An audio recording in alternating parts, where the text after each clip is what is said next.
Oke, Assalamualaikum warahmatullahi wabarakatuh. Perkenalkan, nama saya Rizky Pradana dari kelas I Hukum Tata Negara dengan NPM 19020532. Di sini saya akan menjelaskan tentang sifat dan karakteristik hukum Islam. Yang pertama ada sempurna. Sempurna itu artinya utuh, lengkap atau segalanya. Kesempurnaan hukum Islam dapat dilihat dengan diturunkannya syariat Islam dalam bentuk yang umum, mengglobal permasalahannya, kecuali hal-hal yang bersifat langgeng.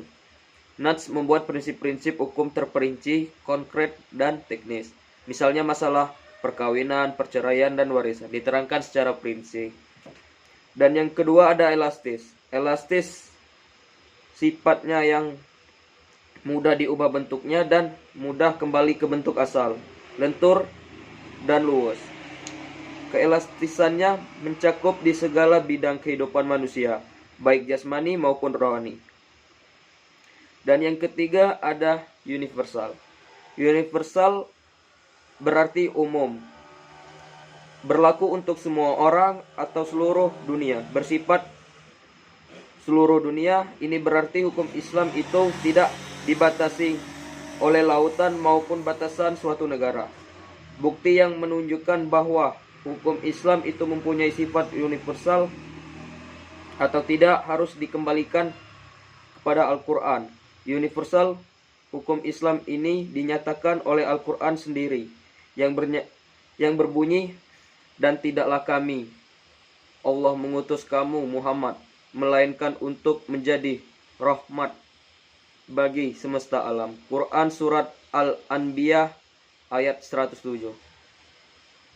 Dan kami tidak mengutus kamu Muhammad melainkan kepada umat manusia seluruhnya sebagai pembawa berita gembira dan segala pemberi peringatan, tetapi lembahnya manusia tidak mengetahui.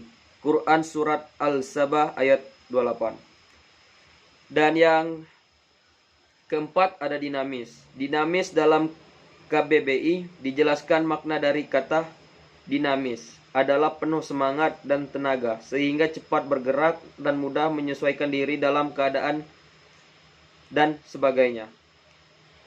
Kedinamisan hukum Islam terletak pada dasar-dasar yang menjadi dasar dan tiang pokok bagi hukum. Dasar-dasar dan pokok-pokok itulah yang menjadi sumbu kekuatan, kelemahan, kemudahan, dan kesukaran dalam menetapkan hukum Islam. Syariat Islam dapat menarik manusia dengan amat cepat dan manusia bisa menerimanya dengan ketetapan hati. Karena Islam menghadapkan pembicaraannya kepada akal dan mendesak manusia bergerak dan berusaha serta memenuhi kehendak fitrah yang sejahtera. Sebagai hukum Islam menuju kepada toleransi, persamaan, kemerdekaan, menyuruh untuk berbuat ma'ruf dan mencegah munkar. Sendi-sendi dari kedinamisan hukum Islam adalah yang pertama meniadakan kepicikan, dan yang kedua menyediakan tukfas, dan yang ketiga mensyariatkan hukum dengan cara berangsur-angsur, dan yang keempat memperhatikan permasalahan manusia, dan kelima mewujudkan keadilan yang merata. Yang berikutnya ada sistematis. Syariat Islam bersifat sistematis, artinya ia mencerminkan sejumlah doktirnya, bertalinnya dan berhubungan di antara suatu dengan lainnya secara logis. Demikian pula dengan lembaga pengadilan dalam Islam tidak akan memberikan hukum potong tangan bagi pencuri bila keadaan masyarakatnya sedang kacau dan terjadi kelaparan. Dan yang berikutnya ada hukum Islam bersifat ta'abudi dan ta'akuli. Al-Syaitibi